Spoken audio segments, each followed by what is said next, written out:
Welcome back to Investing Talk Podcast. Today we're looking at Intel. The big question is it a good time to buy now? We want to hear from you. Subscribe, like, and comment to support the show. And if there's a specific company you want us to look into, leave it in the comments below. So let's get into the analysis. We have a lot of material covering the fundamentals, technicals, and some major upcoming catalysts for Intel. Right. What stands out immediately is that this isn't just, a standard investment case. It feels more like a high-stakes bet. Yeah. On one of the most aggressive and, frankly, costly corporate turnarounds the semiconductor industry has probably ever seen. That's the core mission statement, isn't it? Intel is still, the reigning champion in the U.S. for integrated semiconductor manufacturing. They dominate market share for PC and server CPUs, but they obviously realized their edge was eroding. Exactly, which necessitated this radical strategic pivot, what they call IDM 2.0. IDM 2.0, integrated device manufacturing, right?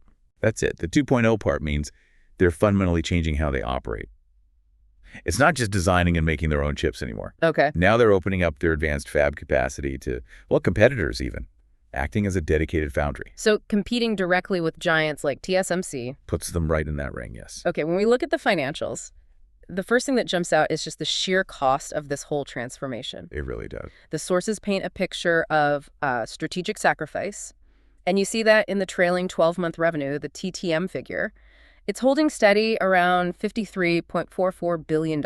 Stability is good, yeah. Yeah. But the profitability side, that tells a much starker story. How stark? Well, it highlights the depth of the commitment. Yeah. Historically, a company like Intel, with that revenue, they'd be printing massive profits. Right. But currently, their TTM net income is, it's shockingly low. $198 million. Wow, $198 million on over $53 billion in revenue. Exactly. You realize they're operating on these razor-thin, sub 1% margins. That number seems almost designed to scare off investors. Why is it so low? Is it just the cost? It is entirely by design, yes, but it's definitely a terrifying number if you don't see the long game. Okay. This pressure is because of the, frankly, unprecedented investment in R&D and, critically, capital expenditure, CapEx. Building out those new fabs, regaining tech leadership. Precisely. Think of it like this. Intel is paying the price now for maybe delaying investment over the last decade or so. It's like funding a massive multi-year renovation on your house. You've got almost no cash flow, huge costs today. But you're hoping for a massive increase in value down the line. Exactly. Maybe 2-3 years from now when the project's done. That's the bet. So the bullish case hinges on this repositioning succeeding, leading to margin recovery when the new products scale up, maybe 2025? That's the target, yes. Which brings us to the competitive moat. You mentioned IDM 2.0 is aimed at countering TSMC, AMD, NVIDIA. How are they building that moat? Is it just the fabs? It's node by node, really. The innovation moat is built on the promise of these recent launches in advanced nodes. Intel 3, and even more critically, Intel 18A. 18A, that's the ambitious one, right? To get process parity, maybe leadership. That's the goal. Parity or even leadership against the best out there.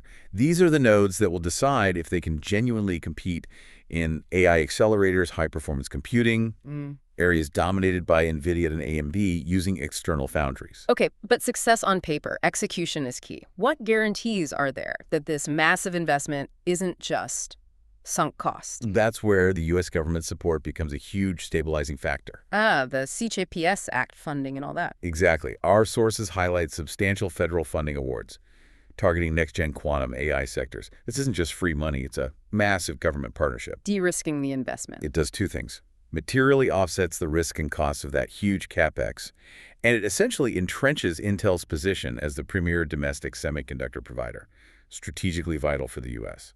Okay, so the strategy and the backing look resilient enough for the immediate profit crunch. What about the balance sheet itself? Can they sustain this? It remains robust, which is absolutely essential for this kind of turnaround. Intel keeps strong liquidity, a sizable cash position. And debt. Manageable. Quite manageable relative to their assets.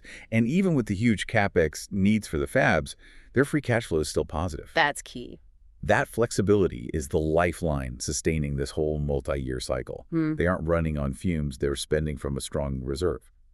Okay, so moving from the fundamentals, Let's look at the charts. The technical view. Anyone just watching fundamentals might have missed the stock's powerful move. Oh, absolutely. Intel rallied significantly from its 52-week low, what was it, $17.67, all the way up near $39.65. Huge run.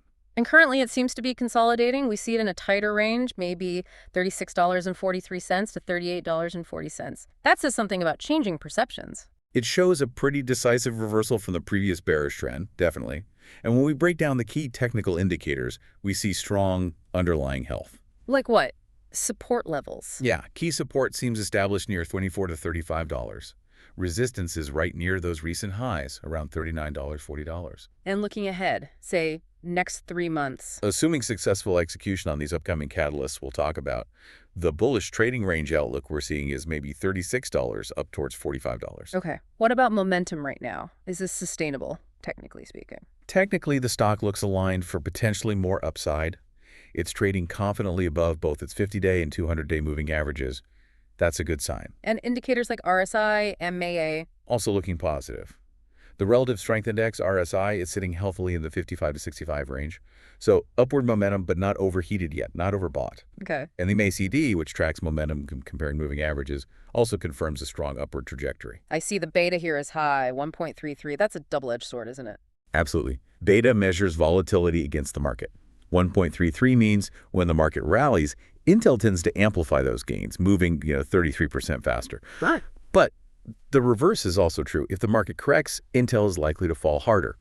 It's definitely a leveraged play on the overall tech sector's health. Which brings us right to the immediate decision point, the catalysts. The whole market seems to be holding its breath for one specific date. October 23rd, the upcoming Q3 2025 earnings report. This isn't just another quarterly check-in. No. No, it feels like the first major checkup on whether these massive IDM 2.0 investments are starting to actually generate tangible results. Just expectations are sky high. Extremely high. For significant year-over-year revenue growth, some noticeable margin improvement from efficiencies, and crucially, concrete news. Updates on the AI and foundry segments. Investors want proof the plan's working. Right, so there's a huge amount of anticipation baked into the price already. What's the general market feeling heading into this? The sentiment. Overwhelmingly bullish, actually. It's fueled by that powerful rally we just discussed and this continuous stream of government partnership news. Institutional money flowing in. We've seen significant institutional commitment. Hedge funds increased holdings through Q3. And what's particularly interesting is the internal conviction. Oh, insiders. Our sources note moderate insider buying. Management actively purchasing shares ahead of these Q3 results. That usually reflects strong confidence in what they expect to report. That is telling. Now, this level of anticipation always breeds speculation. Any genuine buzz about potential game changers on the 23rd? Yes, and this is where the stock could see really explosive movement, up or down. Rumors are swirling on financial forums about two main things. Okay. First, potential landmark AI partnerships.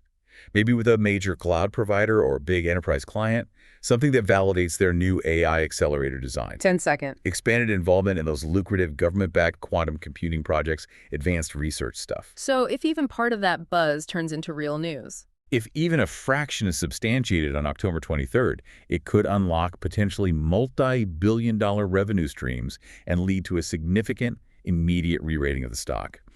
Big if, but it's out there. Okay, beyond the earnings call itself, what other concrete things should listeners track in the next, say, 3 months? We're really watching for concrete announcements about the mass production ramp of Intel 3 and Intel 18A. Yield rates, timing. Exactly. Yield rates, timing of high-volume manufacturing, those are key. Also, any new federal funding awards or strategic partnerships, especially ones that demonstrably expand their customer pipeline for the new foundry services. Validation and execution. That's the name of the game right now. Validation and execution. All right, we've built a strong bullish case. But this level of ambition, it always comes with risk. Betting on a massive turnaround. What are the key tripwires? Things to watch out for, especially execution-wise. The primary risk is just that. Flawless execution under intense competitive pressure. We really can't overstate how strong NVIDIA is in AI GPUs and AMD in server CPUs. Intel's playing catch-up. They are. And they must nail the ramp-up of Intel 3 and 18A. If they struggle with yields, the percentage of usable chips per wafer that delays products, destroys margins. And investor confidence evaporates. Immediately. That high CapEx budget. It's fine if the strategy works. It becomes a crippling liability if execution stumbles. So it's not just about having better tech, but making it efficiently at scale. Precisely. And the sheer cost is an ongoing risk, too. Elevated R&D, high CapEx.